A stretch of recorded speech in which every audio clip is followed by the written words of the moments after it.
I was really drawn in preparing for today to Isaiah's laments and God's responses to him. Isaiah laments, I have labored in vain. I have spent my strength for nothing and vanity. I have labored in vain. When we think now of what feels like laboring in vain, I think of ending gun violence in the United States, ending poverty, homelessness, and hunger, the beginning of meaningful education for everyone, and meaningful actions to mitigate climate change. These feel almost hopeless, almost hopeless. But if we think back in history about other types of wishes and visions that seemed like hopeless causes in the past, we can think about the end of slavery. For hundreds of years, that felt impossible. And it happened. The vote for women, that for hundreds of years felt impossible.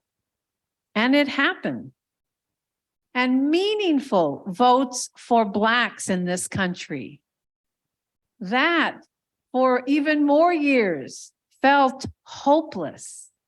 And now it has happened. Not that any of these are things that we can rest on our laurels and say, it is done, there is no more work to be done. But these are things that have happened, things that at some point felt hopeless.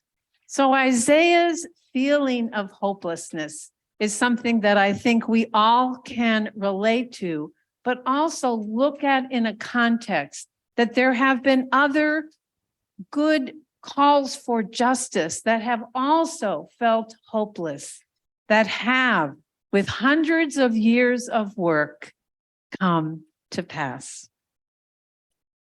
Isaiah says, I have spent my strength for nothing and vanity.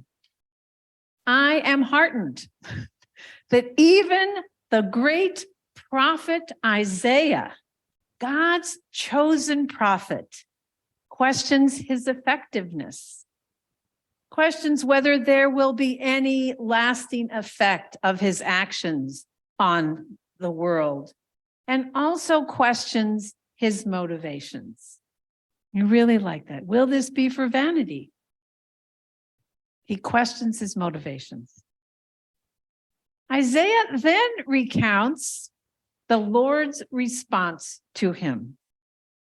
It is not too light a thing, this translation says, which I think is a great play on light, that you should be my servant to raise up the tribes of Jacob and to restore the survivors of Israel.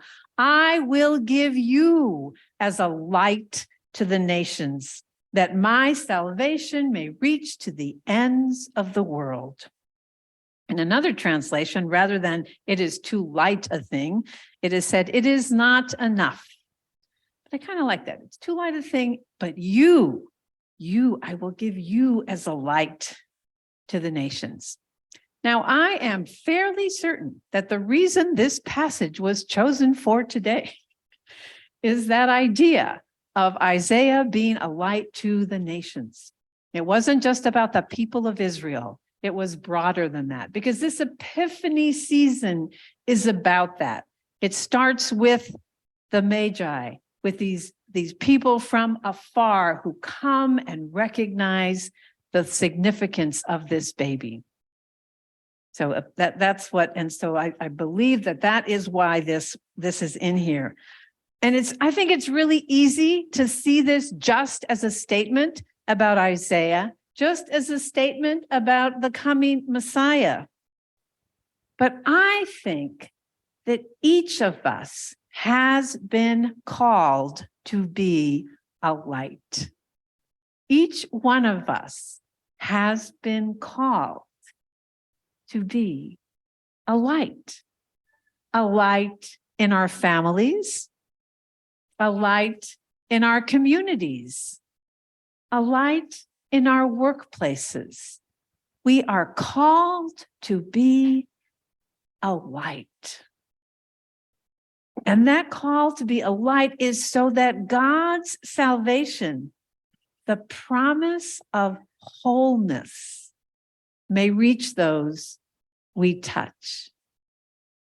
That wholeness may reach those we touch.